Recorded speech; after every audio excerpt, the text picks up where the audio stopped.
Hey, this is Jacob Eben. Thanks for tuning in.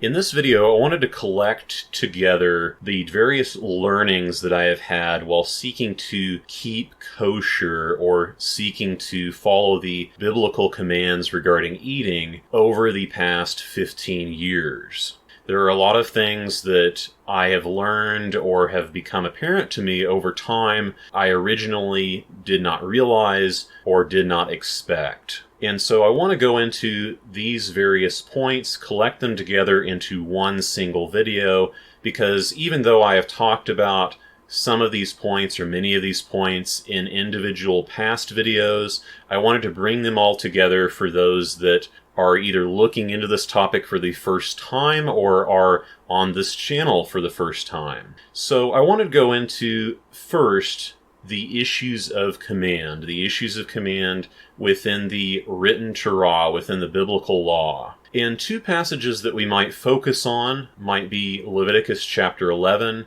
and Deuteronomy chapter 14. These are the primary passages that go into the difference between clean and unclean as it relates to different animals. But there are also some other passages which are relevant to this that talk about things that we cannot eat. And in this video, I'm going to be focusing more generally.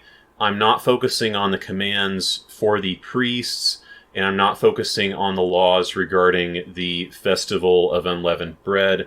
I'm just focusing on the more general parts of this. So there are these other verses, and I'm going to be alluding to them throughout the video, but I invite you to check them out. I've got this list on the screen right now. So one thing I want to talk about with regard to the commands and with regard to the use of this term kosher, the word kosher is not a term used in the Torah. It's not the term that's used in the sense of what is fit to eat. So this is a later concept, it's a later categorization to just generally refer to that which is allowed to be eaten. Unfortunately, this term kosher tends to be defined by rabbinic oral law. It's defined not by the commands of Elohim, not by the actual commands, but by the traditions and interpretations of the rabbis, at least in part.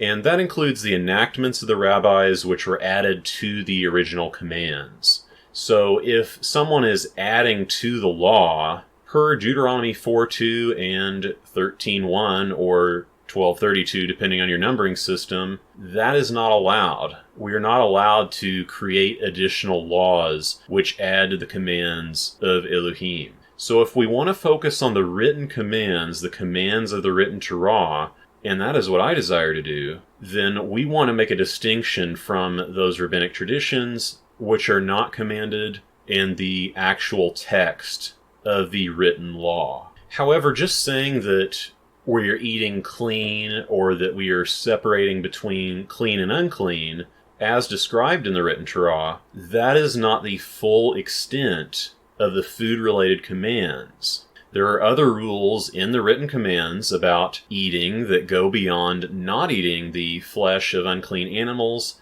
There are also commands like not eating blood, not eating the fat of cattle, sheep, and goats. And that fat I would understand as the suet or the tallow. So not eating beef tallow, for example, and not eating animals that have died or have been torn by another animal or preyed upon by another animal. So it's not just clean and unclean. There are these other rules in the written commands, even if we are just approaching it from that frame of the written law. So just referring to this as eating clean obscures those other commands.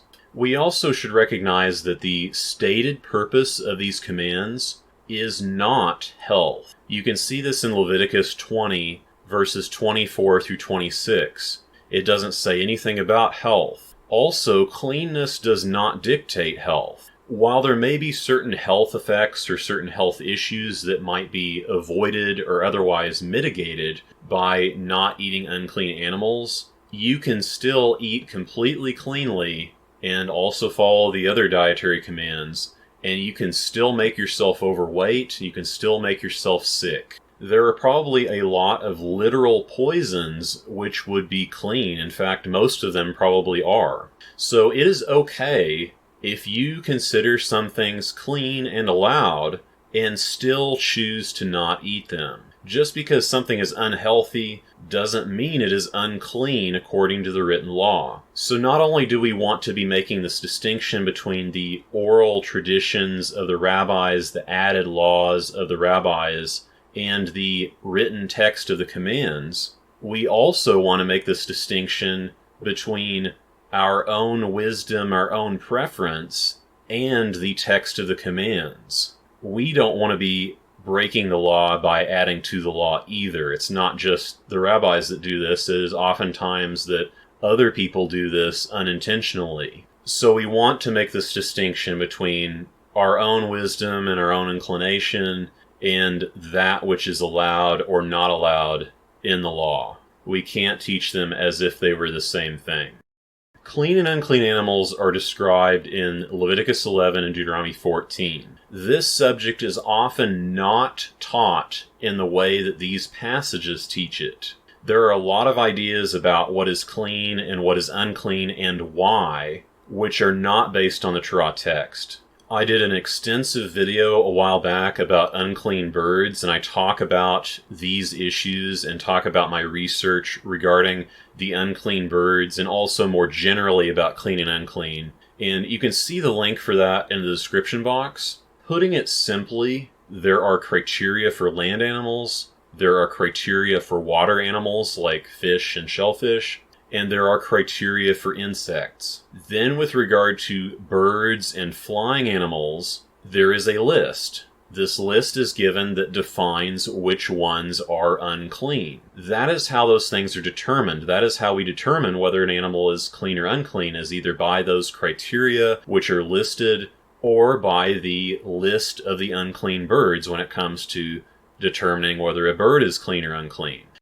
Now, what I'm about to say is probably going to sound wrong to some people, but in the written commands of the Torah, in the Torah text, there is nothing said about not eating scavengers, about not eating predators, about not eating bottom feeders, about not eating animals based upon their diet. There are other rules which often impact those types of animals. For example, vultures are explicitly forbidden. Animals like lions and dogs are forbidden because they have paws, they don't have cloven hooves, and they don't raise the cud. So raising the cud is one way that could be interpreted. So there are specific animals which are forbidden, which might be called predators, or might be called scavengers or bottom feeders by us today outside of the Torah. But the Torah does not say that that is why they are forbidden. It does not say that this is because they are eating this way or eating those things. That is not what is said in the text of the law. So instead, they are forbidden for other reasons, whether it be because they're in the unclean bird list, or because they don't fit the criteria of cloven hooves and raising the cud, or they don't fit the criteria of having both fins and scales. And it is not because of lack of vocabulary, because there are Hebrew words within the Torah that could have been used to describe these things, and they were not. So if we care about what the written Torah says, we have to pay careful attention to what it says on this subject as well, and not create our own rules which add to the Torah.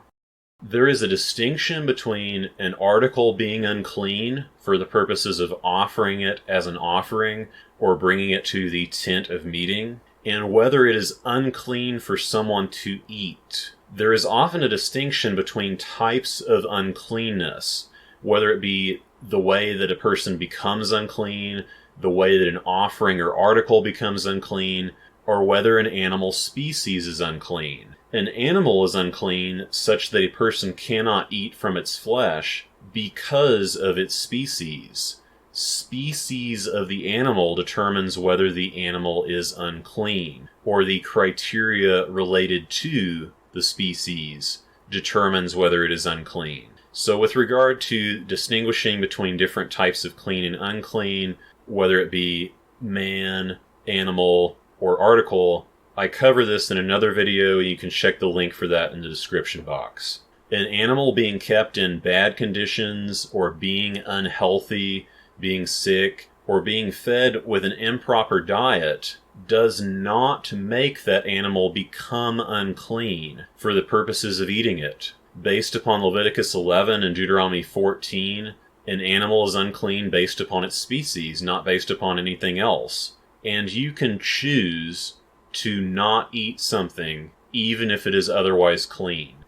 Now let's consider some general points on eating today. The written commands regarding what might be classified as kosher, and we're just going to be going with the term kosher even though it's not perfect, what could be considered kosher or what relates to diet, are all centered around animals and animal products. So outside of some ritual contexts, as mentioned, and outside of possible sacrificial context or the context of participating in an offering to some other Elohim, some other god, it's all about animals. If we didn't have modern ways of food production and modern ways of food preservation, it would be much easier to know what you are getting and what you are eating as a result. So if people weren't raising pigs and harvesting pigs and using them, there wouldn't be much of a concern with eating something from a pig. In the same way with people that were not using beef suet, beef tallow for things which are eaten, if the society were not doing that, then it would require a conscious decision to go eat tallow. It would be most likely requiring someone to go seek out beef tallow and intentionally eat it in order for that to actually happen. The situation today is that society at large is not a Torah-based society, and unclean animals are eaten. Different products and ingredients are commonly made from unclean animals. Likewise, the same could be said regarding animals that die without being slaughtered. Beef suet, beef tallow, blood from animals, any of these might be used, and some of these things are far more common than others. But the society at large just doesn't handle these things in the way that we would desire or expect in a Torah-based society. Therefore, when getting food from this society, we are often entering into situations where we don't fully know what is going on. On the one hand, some people have decided that it doesn't really matter what you eat, supposedly, assuming that a person is not going out and eating a slice of ham or eating a big piece of shrimp or something like that. But the way I have thought about it is the flesh from these animals is being taken. It is being made into an ingredient, and then that ingredient is put into certain foods or certain things which are being eaten. That would likely be eating from the flesh, even if it seems more detached or more processed than just taking a hunk of meat and eating it straight. In my view, that could easily be eating from the flesh. In the future, in a Torah society, observing this specific point will likely be much easier, so long as everyone actually desires to be observant and desires to conform their personal beliefs in their observance to the Torah. But for now, we are in this context. We are seeking to live in the midst of a non-observant society, so that means figuring out how to navigate the situation. Some might suggest just growing all your own food, and I think that's a great idea, but it is easier said than done, especially if you have no experience, especially if you're trying to do a lot of other things in your life at the same time. And if you expect to eat a variety of food, and I'm not saying that you have to eat a variety of food by any means, it's just that a lot of people have certain foods that they think they need to eat, and if that's the case, it may not be practical right now to supply your own, and you may not even be able to. However, I do think that anyone who thinks they want to rely on themselves to supply some food at some point in the future, I think you should start learning by doing it in the small scale now. Doing it is far different from reading about it or talking about it on the internet. Don't just have a pack of seeds in the closet that you plan to live off of and have your family live off of in the case of some emergency when you have never done so before. So while I do recommend growing food or growing at least some food, I also recognize that most people are not at that stage yet. Eating according to the biblical commands and doing so in a cautious way is not always more expensive. So I've heard it said before that it's too expensive to do. It is not inherently more expensive because most of the cheapest foods tend to be certified kosher if you are just talking about eating to live. However, certainly eating certain things, requiring that you eat certain things, will make it more expensive than it would be to just eat without any caution. So let's talk about some cautions surrounding food selection.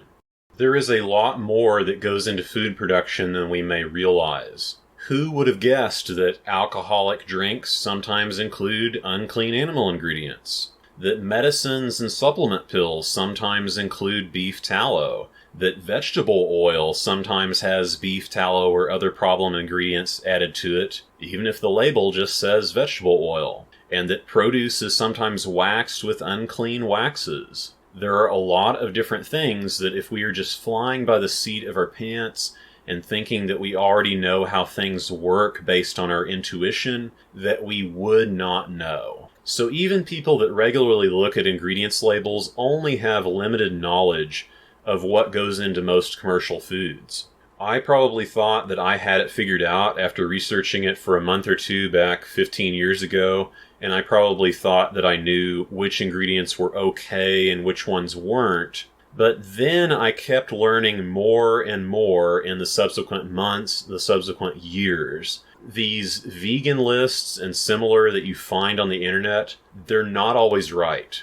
They don't always use the same criteria that we might want to go by. They're sometimes misinformed, sometimes they're outdated, and they're sometimes just flat out wrong in spreading misinformation. A lot of people on the internet make these blanket claims about different foods, different ingredients, different companies, etc., which are just not true. And it could be because of relatively innocent reasons. Not because they want to lie, not because they want to spread misinformation, but because they want to use some product. And so they've rationalized how it needs to be okay, and they are telling people the same thing they're telling themselves.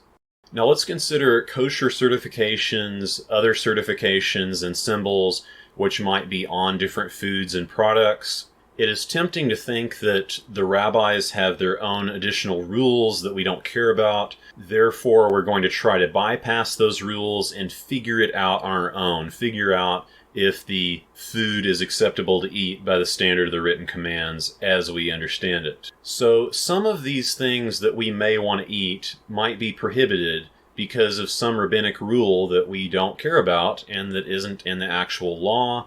And figuring it out on our own in practical terms probably means we are going to either try to guess based on the ingredient list, or we are going to try to find out by asking customer service. However, kosher certification by a reputable agency doesn't mean that they just asked customer service about the ingredients. They are more involved than that. They are more involved on a level that we cannot be. So not only do they have a greater knowledge base, but they are doing more than we possibly could do in most cases. And customer service does not always know, even if you tell them that you have allergies to shellfish or allergies to pork or whatever. That is not necessarily a magic bullet to get the answers that you're looking for. I have gotten inconsistent answers from customer service people before on different products. It can be tempting to just believe their answer if the answer sounds right or if it fits with what we want to hear, but we are often not well informed on food production, and neither are the customer service people at the company. So just think about the average customer service individual that you have dealt with in any other situation. Some of them might be good, but some of them don't care, and some of them don't know anything. And then some of them, it's their first day there and they make mistakes even though they don't mean to. They won't know all the details that we want to know. And we may not even know what to ask, and they may not know what to ask either. Also, it is easy to accidentally focus on pork and shellfish as the main problem ingredients, And in the process, we might forget that there are other certain things we need to look for and need to not eat, such as certain unclean fish which are not shellfish, insect ingredients in beef tallow. There can be things in the food which are not in the ingredients, such as the lubricants and such as the release agents. There can be things involved in the production of ingredients or that go into the ingredients that we would otherwise not even think there was any problem with, and that information may not end up on the ingredient label, so it may not end up in our awareness at all. One of the more obvious examples of this might be natural flavors. Natural flavors, for example, can include a huge variety of things, and some of those are not kosher. Also, organic, being certified organic, does not necessarily mean that it is kosher. A plain script label of vegetarian or vegan does not necessarily mean it is kosher either. A plain script K often means, in my experience, that it is not kosher. So I remember calling on one of these items in the early days and finding out, even though it had this plain script K on it, that the product actually had pork in it. It actually had a pork ingredient in it, even according to customer service back when I was calling customer service. The K that is just in normal text without anything around it sometimes means that the company just found an individual rabbi to certify it because none of the reputable agencies wanted to certify it. Sometimes it could be on a product because the company didn't want to pay for the certification, but since it is just a K, it's just a plain script K, the company could conceivably put it on there for any reason just because they wanted to. A plain script K is not helpful information. With regard to the actual symbols of different agencies, not every symbol means the same thing. Not every agency uses the same criteria. For example, having a triangle K or a tablet K on a product does not mean the same thing as having the OU or OK, which looks like a circle U and a circle K, or star K or CRC. Some agencies are much more strict, and that's in a good way. And then some agencies will even go so far to certify a product that has insect-derived ingredients in it or other problem ingredients. Sometimes this fact is obscured because there tends to be a hesitancy to actually call out the agencies that certify unacceptable things because rabbis do not want to be speaking ill of some other rabbi.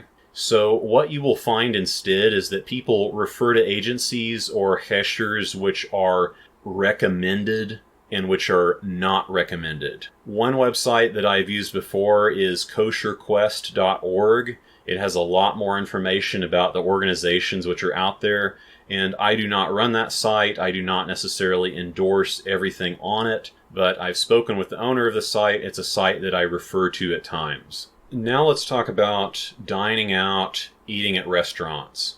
I did a video on this topic many years ago where I interviewed two of my friends about their experience working at restaurants, and feel free to check that out. You can hear it from the horse's mouth, so to speak. In my view, who knows what is going on at 99+% of restaurants? I know someone that once went to a steakhouse type restaurant, and they were trying to eat what we might call kosher. The manager told them that pork and beef were clearly separated in the kitchen, that the beef would be okay, there was no way it would ever come in contact with the pork, and even if that were completely true, he neglected to tell them that the potato, which was served with the steak, was cooked in pig lard. And this was later confirmed with the restaurant after the fact. So even though the manager was asked about the one thing, he did not share the information about the other thing. I knew someone who worked at a restaurant, and as I recall, she once informed a Hindu person that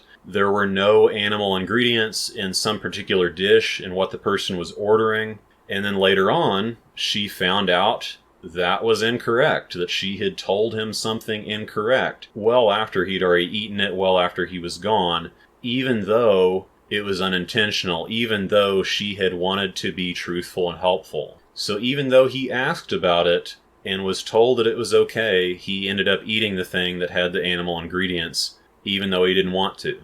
And also, I heard a story from one of my friends that had worked at a pizza restaurant, and he told me about what one of his coworkers did one time. Someone had called in to make sure there was no pork on anything or in anything in the pizza that he was ordering, and as I recall, that one coworker said something about how he was going to get this guy because he perceived that the guy was Muslim, and so he rubbed pork all over the food because the guy had asked to have no pork on it. So even if the people mean well, they may not know as much as they think they do, and they may not understand what you are concerned about, and they may not tell you every detail that might matter to you because they simply don't know to do so. The people that I know that have worked at restaurants have stated that, with very few exceptions, you would need a restaurant that served nothing unclean to have any confidence of not getting something you didn't expect, to have any confidence of completely avoiding those things. And most restaurants are not aimed at that market. Maybe you can find a vegan restaurant, but you may also want to know how they define vegan, how much care they put into ensuring that, because they could easily just be guessing just like everyone else. And finally, I wanted to talk about fresh produce. Fresh produce will sometimes have waxes applied to them, which may be from unclean animals or insect ingredients. And this is despite some laws or some rules about only certain types of produce being allowed to be waxed. In my observation, that is supposedly not really followed. So this may encourage at least peeling your produce or otherwise acquiring it from a reputable source, acquiring it from a farmer's market where you can talk to the person that grew it or something similar. So what do I do now? After extensively reading about food production and trying to figure out the cleanness of certain foods, to figure out how certain ingredients are made, having learned about these things over the last 15 years, instead of becoming more confident in just using my own gut on these things or just guessing on these things, I have almost entirely stopped relying on customer service and almost entirely stopped relying on just using my own guesswork with an ingredients list. The only exception to that in my personal practice right now is if it is in regard to some single isolated item that is not a processed food, that has a clear origin to it, that has an obvious, specific, known question that I want to ask, and that it's not some very broad question about whether it has animal ingredients. I greatly prefer to rely on reputable kosher certifications, even though they're done by these Orthodox Jewish agencies.